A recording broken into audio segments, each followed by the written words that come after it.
Welcome to Fierce Feminine Leadership, the success podcast for women in business. Each week, we feature interviews and advice to help you step into your power and lead your way. Now here's your host, women's leadership expert, Eleanor Beaton. Hey, Eleanor Beaton here. You are listening to Fierce Feminine Leadership, the success podcast for ambitious women in business. And this is episode number 38. And I am really excited for our guest today. Her name is Robyn Johnson. She is the CEO of Best from the Nest and is one of the world's leading experts in selling your products on Amazon and managing your brand presence on Amazon. Her clients include people who are looking to supplement their income. Maybe they have children, they're staying at home, and they want to supplement their income by becoming an Amazon reseller. This is an industry I knew nothing about until I met Robyn. And her clients also include major heavyweights in the world of online marketing and business training, women like Laura Langmeyer. So Robyn really knows her stuff. But the thing that impresses me the most about Robyn is her growth mindset. So you've probably heard me talk about this on the show. You know, there's two types of mindsets, really. There's the fixed mindset and the growth mindset. The growth mindset really understands that the pathway to unbelievable success is through perseverance and hard work. They believe in practice. They believe in showing up every day. They believe in being confident yet humble. And they believe in being of service to other people. That is the definition of the growth mindset. And when you take a look at some of the most successful people in the world of business, they invariably have this mindset. And it's one of the things that has impressed me so much about Robyn Johnson. It's one of the reasons that, she and I are accountability partners. So we meet up on an almost weekly basis and kind of talk about, our wins, talk about what we're challenged with, and then set some real firm targets for ourselves.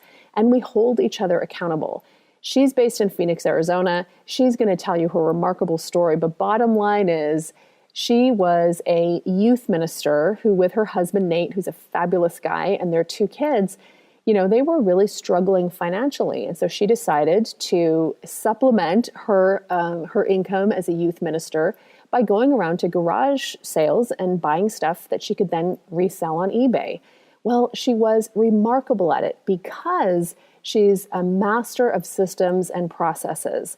So the previous episode, number 36, we talked about the importance of systems and processes. Go back, check it out if you didn't have a chance to listen to it. Because those of you who do not love systems and processes, like me, I give you some very simple techniques on how to integrate them more effectively so that you can delegate. And I'll tell you, the biggest cap to your growth as an entrepreneur or as a leader within an organization is the failure to delegate. If you don't learn to rise above the clutter, to be able to work through other people, you are not going to grow or advance. Robyn has mastered this, and so she's going to be telling us a little bit about how she does that and her story. Fabulous woman. I can't wait for you to meet her. And so I'm going to get out of the way here and get into the interview. Ladies, fierce women of the world, I give you Robyn Johnson of Best from the Nest.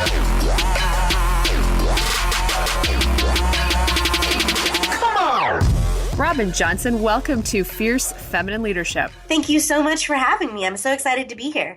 Same. So listen, I heard something today that I wanted to share with you to get your insight on. I was listening to Gary Vaynerchuk, who, for those of you fierce ones who don't know who he is a big social media influencer and a very successful entrepreneur. He's giving the keynote, or he gave the keynote at the Icon Conference 2016, which is a big social media marketing conference and sort of marketing and small business conference, big audience of entrepreneurs and marketers. And he says, you all could be making more money if you simply went and started selling on Amazon.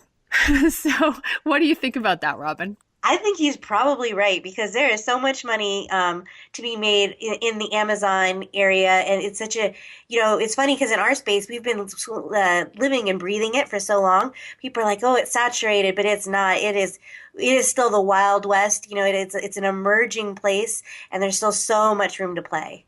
So, one of the things that I love about you, Robyn, is your story. So before I'm going to get into the history of your story in a moment, but I want you to share a little bit about your business first. I've got to admit, ladies, I have been a business journalist for a long time.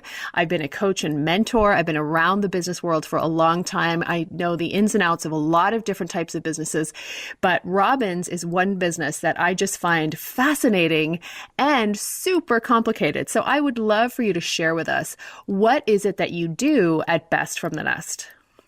So, the primary thing that we do is we're, at our center, we're sellers. So we started, we buy and sell. We sell on eBay as well, but we really identify as Amazon sellers, and we sell across the gamut. That's the best part about selling on Amazon. I can sell everything from barf bags to lawn flamingos to jewelry to shoes.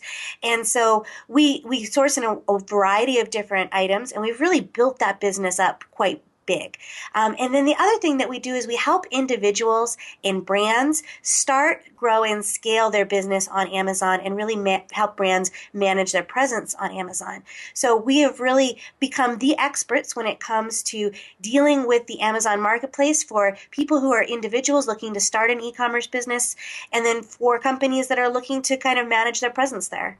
Got it. So it sounds to me like you've got your sort of central business model is actually comprised of three different business lines. You've got the Amazon stores, you've got coaching and mentoring for people who want to do what you have done so successfully, and then you've got another line that is for brands themselves who want to manage their brand presence on Amazon. Do I have that right?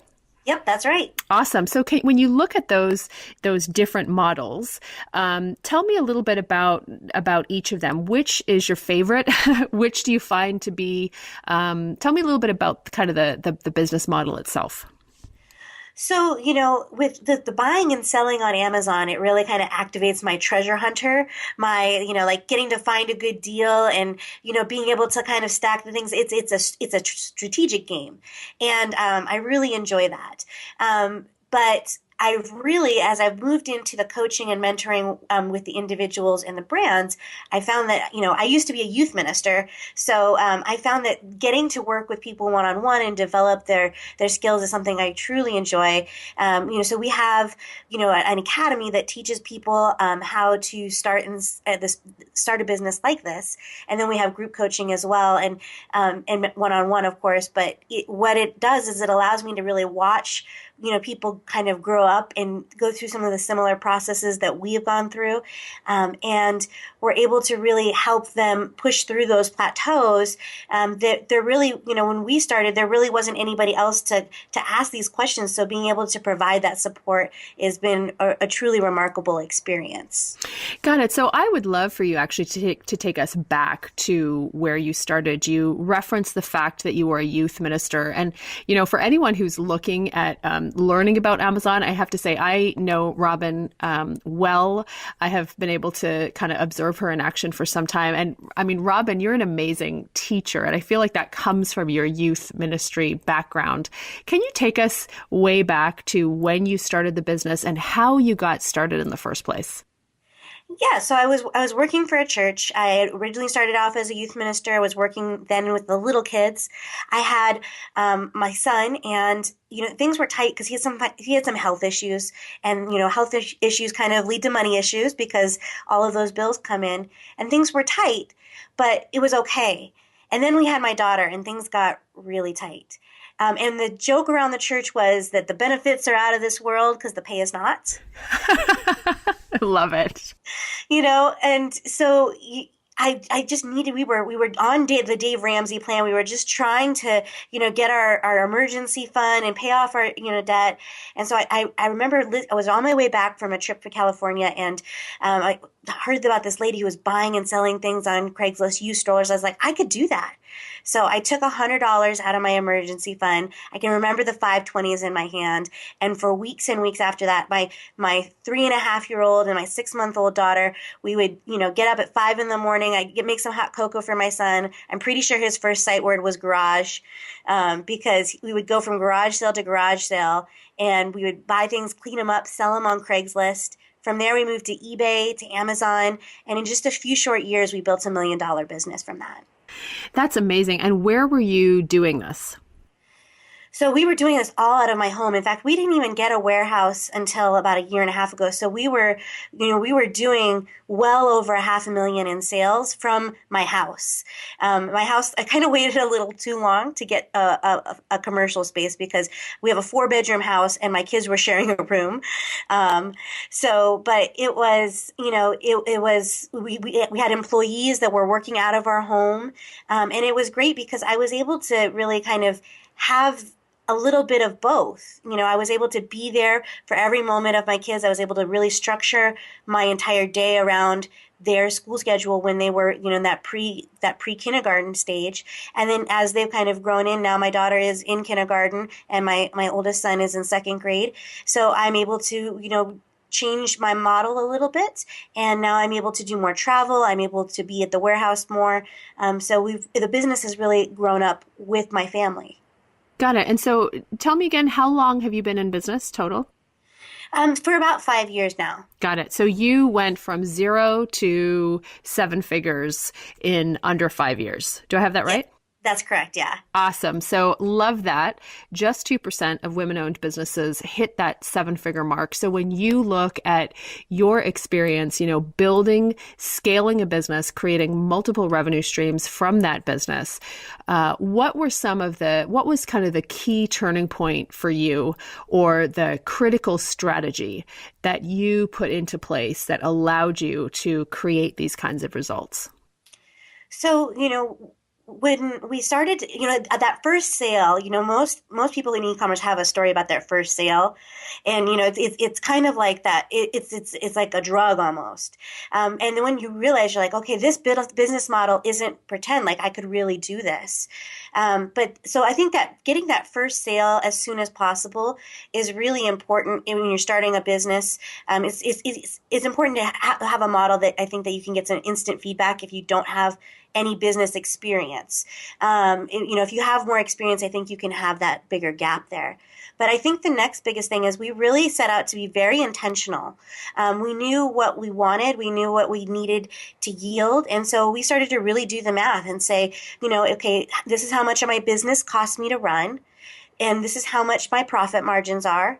And so how much do I need to buy every week in order to have, in order to replace my income at the church? And so how much do I need to, send into Amazon's warehouses every week? And we kind of had this goal, we still do this today weekly. I look at my goals 2 years out and I back them all the way up until, I have these are the things that I need to do today to fulfill on that intention 2 years out. And I really think that has been the key strategy for allowing us to have that consistent growth and that flexibility for pauses when we needed it in our family life. Okay, so that's fascinating, especially for women who are listening today. We have a lot of big thinker listeners who are not necessarily that granular. And what I'm hearing you say is, listen, it was focus. It was being granular about things, about really knowing my costs and about tracking them and tying them to specific goals. That was kind of the key thing. So can you make it really practical for us? If you think about, what does, a typical month look like for you in terms of when are you setting the goals? What are you checking your numbers every day? What does it look like, in terms of a practical day in the life of Robyn level? So let's say that I have 2 goals. I'm going to do one Amazon and one not Amazon. This way, for your listeners, it kind of goes across the gamut. So let's say that I want to get on 3 podcasts so I can promote a new course that I have. And let's say that I want to make sure that we have, we want to find another product that's going to be another $10,000 in sales this month. So what I'm going to do is I'm going to back that up and say, okay, in order to get on 3 shows, I'm going to need to, by the end of next month, if I want to be on 3 podcasts, then I need to reach out to 10 podcast listeners, or podcast owners, which means I need to listen to at least 5 new podcasts this week. So I have something to reach out about to those podcast owners or, and the content creators. And then so I kind of back up every goal and say, so if I was to imagine that I already did it, what are the things that I did that led to me completing that goal. So maybe, on finding that new item that is going to have at least $10,000 in revenue a month, then I know that I'm going to contact, 10 wholesalers, and that's going to be me going through and pre-qualifying, 50 vendors, which means that I need to register for 2 trade shows. So I need to register for the 2 trade shows today, and that means I need to pre-qualify at least, 10 of them a day for the next, so many days. And so I kind of work it out. And what it does is it takes the Pocahontas out of your dream, out of your goals. Because, sometimes when you have a goal, you're like, oh, it's just around the river bend. It's going to be so great someday when my life turns out. And so it makes it hard to take those action steps today. And it gets easy to get stuck in an analysis paralysis. Whereas if you say, like, I'm imagining I already completed it, and then I'm working backwards, then I'm already assuming that I'm going to hit that goal. So it allows your brain to kind of move into that action-oriented mode where you're just fulfilling on something that already seems predictable that you'll win.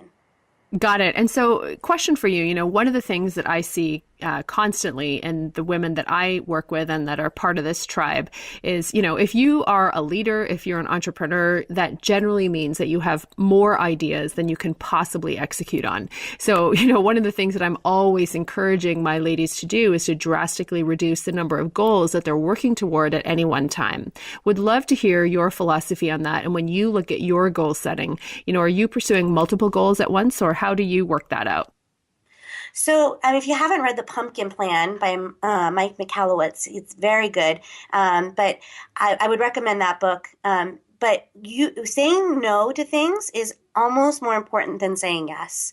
I think you really need to prune down. And when you're first getting momentum in your business, I think 1-2 goals at the absolute max. When I'm working with people one-on-one, I say you should double down on the strategies that are working, really create systems around that, become masterful at it, and then start to slowly outsource the things that are things that other people can do in your business. So that allows, once you have that system created in that business that's providing the best results, then you can start moving towards outsourcing, which increases your bandwidth, and then you can take on one new project at a time. But you have to be looking at, not necessarily what do you want to do the most, but what's going to serve your clientele the best, and really focusing on what's going to actually pay the bills and what's actually going to be of the greatest need to the community that you're serving.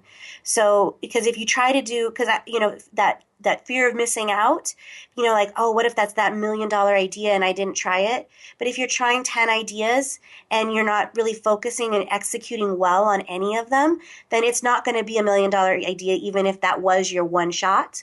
So it's better to just pick one thing, and then if you I kind of always need something new and exciting to kind of keep me motivated. So I use that as my dessert.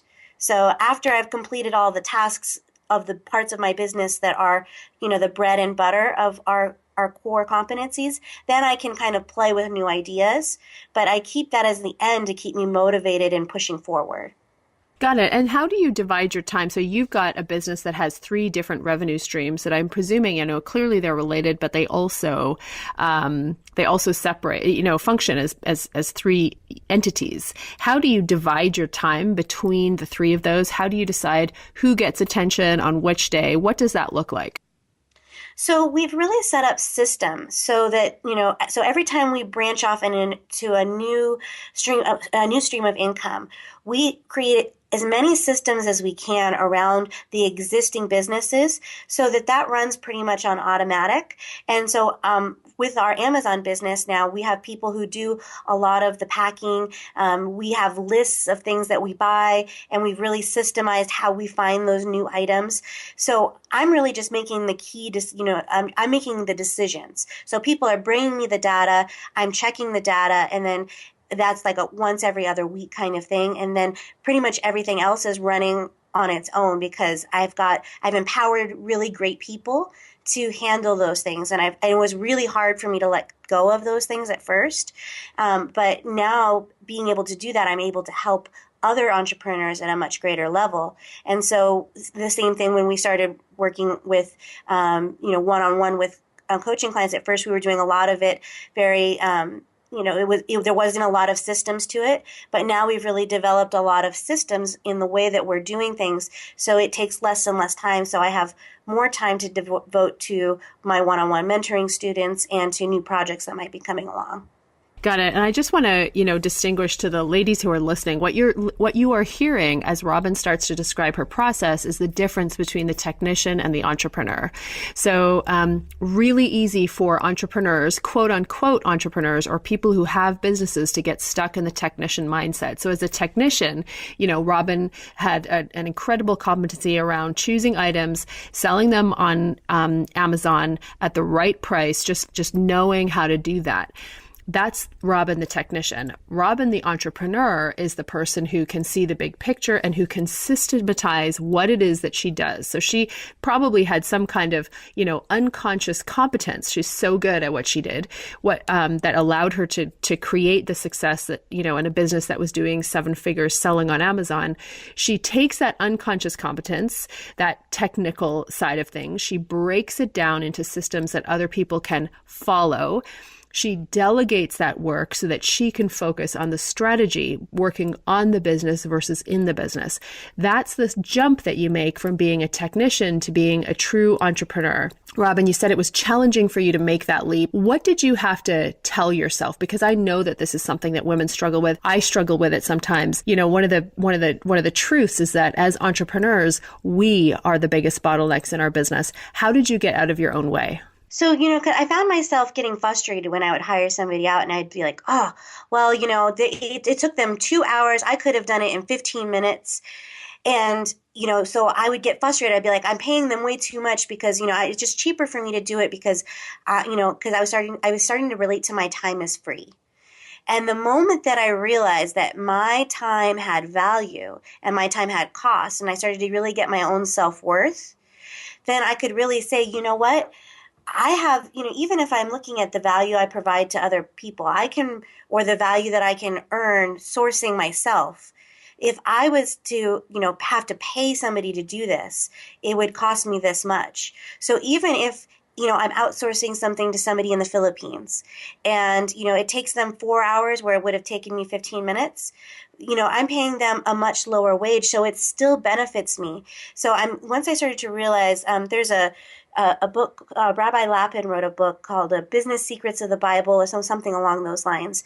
And he talks about, how, when you can hire things out, you're basically buying time. And time, especially when you have young children, having time is very important because that's the one thing you can't get back. Your kids are only little for so long. You only have so many days on this earth to make your mark, to make your contribution. So you have to make them all count. So the idea of buying time became very attractive to me. And it was very hard to let those things go. But once I found that I did let them go, and when I work one-on-one with mentoring students, once they hit a certain point in their business, I actually have them schedule a 3-week vacation because you have to have some impetus to remove yourself enough from your business to let things run a little bit. And then when you come back, you have fresh eyes and you can see, what do you really want to take back? What are those decisions that really only you can do? So interesting, the way that people manage their time and kind of the internal just conversations that we have to have with ourselves in order to really step into our power as leaders and entrepreneurs. I want to switch gears a little bit here because one of the things that I think is really interesting about your work is, you look at Amazon and the impact that Amazon is having on our culture, on the impact that Amazon is having on how we do business. And, ladies, Robyn is really an emerging voice in this area. She's one of the world's foremost experts on doing business on Amazon. And it's not just for people who have the stores. One of the things, Robyn, that you're doing is helping brands. So people who sell products, take charge of their brand on Amazon. Can you tell us a little bit about, the impact that Amazon is having, on brands, why it's something that brands maybe should be concerned about? Amazon is the elephant in the room. 51 cents out of every e-commerce dollar is spent on Amazon. And recently, the product searches no longer start on Google. They start on Amazon. And Amazon customers are incredibly loyal. They really only look at the Prime offers. If it's not available via Amazon Prime, it doesn't really exist to them. They're not price comparing on other e-commerce areas. So there's a certain subset of the population that you will never get on your straight e-commerce site. So Amazon is very key. However, anybody can create a listing on Amazon. You don't have, I could create a listing for a Disney product on Amazon. I could create a Lego product on Amazon today, just as a regular person. I have to actually have the product, right?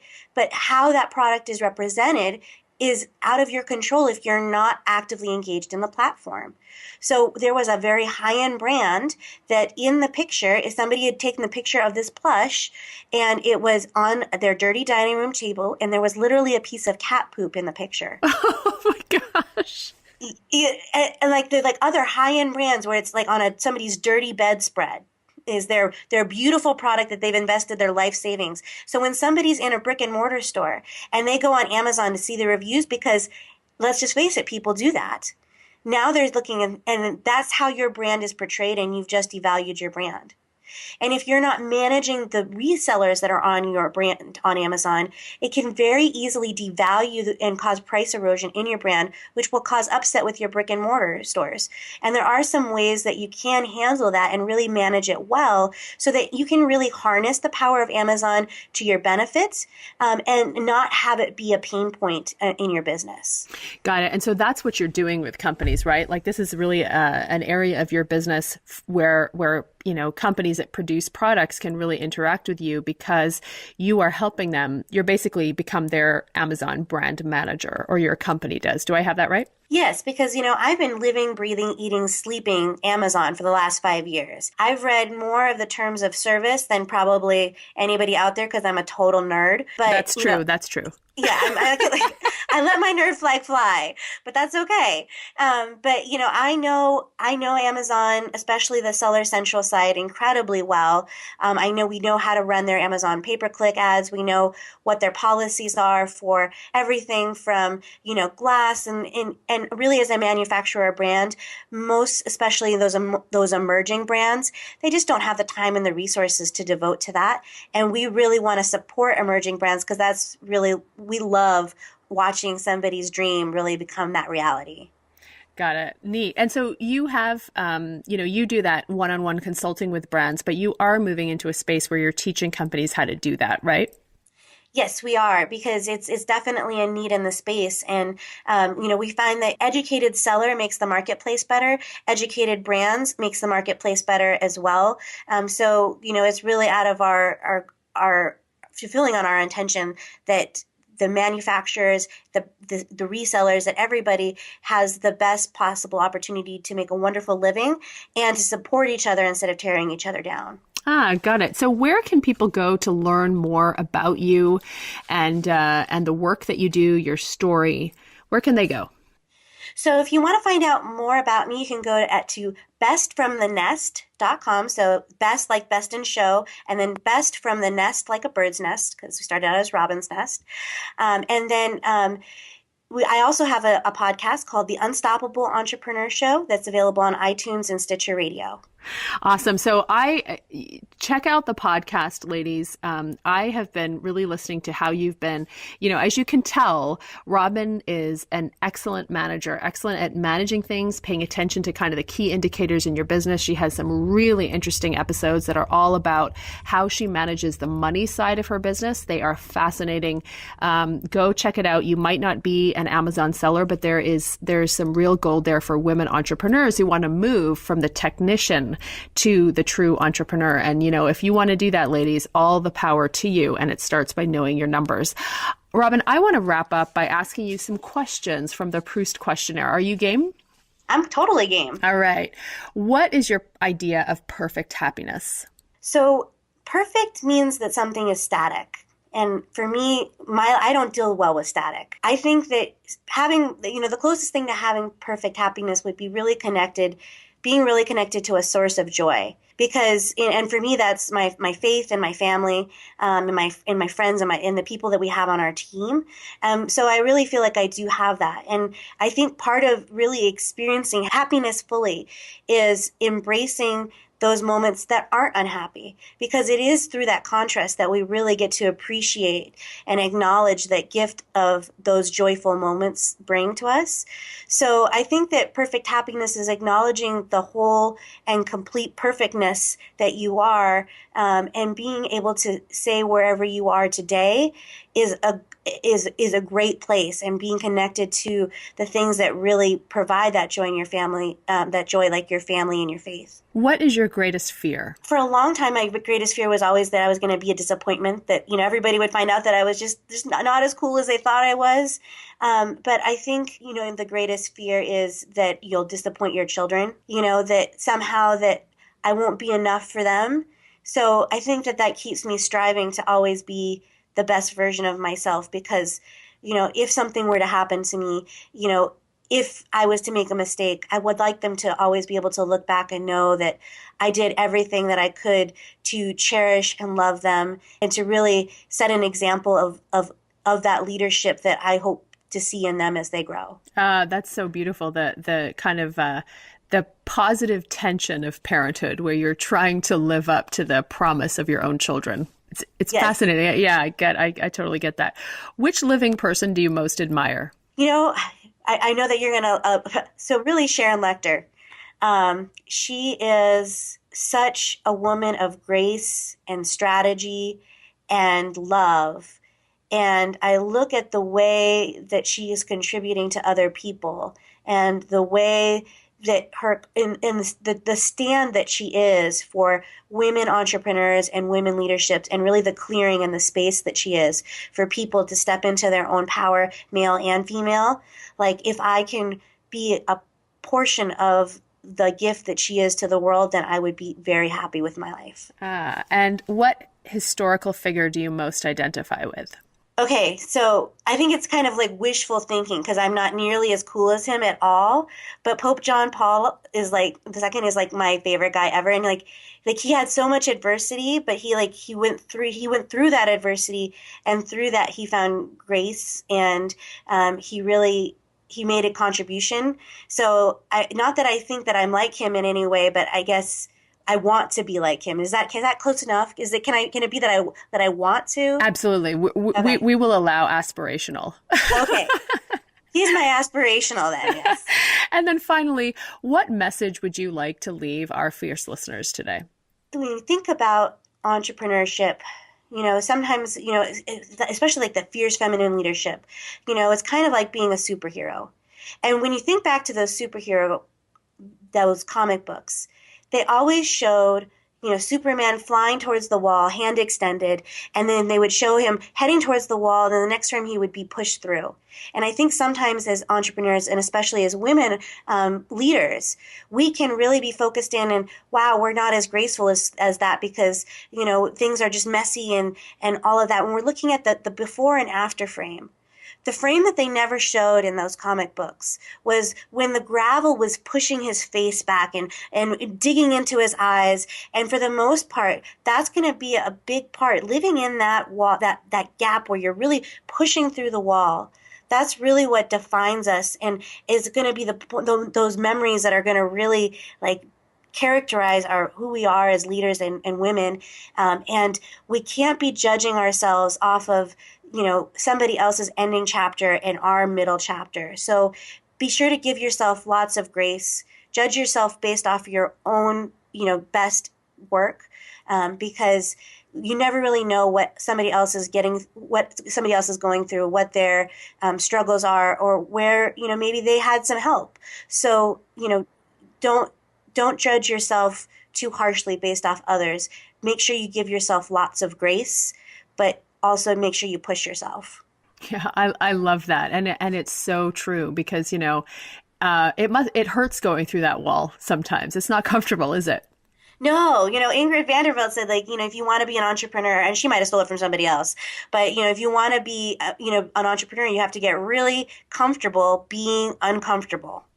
It's so true. And the ironic thing, Robyn, that I find is that, you hear it and you might, you get it intellectually but it's another thing to feel it and be in that discomfort and say, hey, I've got to relax into this because you know what, this is my new normal.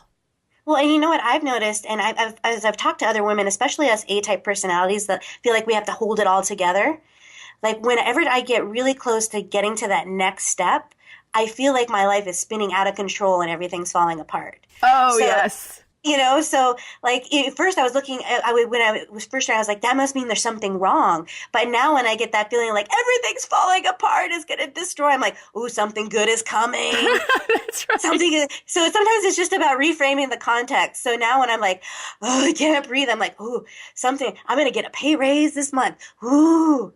So true. It's the hot mess feeling. There's such a correlation, and it's one of these things you just know it. You come to know it. The hot mess feeling is a good place to be, and you can't be afraid of the chaos, ladies, because that's all part of it. So, Robyn, it's been such a pleasure to have you here.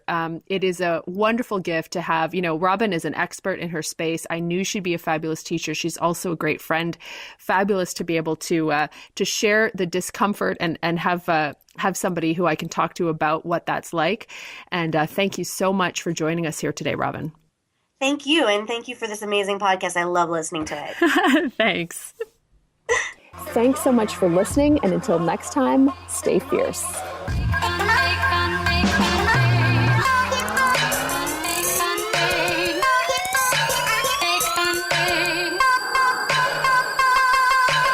Thank you for listening to Fierce Feminine Leadership. Be sure to head over to iTunes and subscribe to the show. While you're there, leave us a fierce review. When you leave a review, your name is automatically entered into a monthly draw. Each month, we'll draw one reviewer to automatically receive a private coaching session with women's leadership expert Eleanor Beaton. So remember, head over to iTunes and subscribe to the show. Then leave us a review for your chance to win a private coaching session with Eleanor Beaton. Go to EleanorBeatonPodcast.com and sign up to get your free cheat sheet, the 5 critical leadership skills of 7-figure businesswomen. This free download will help you diagnose the exact skills you need to see major growth in your business and career. Head over to EleanorBeatonPodcast.com and get your free download today.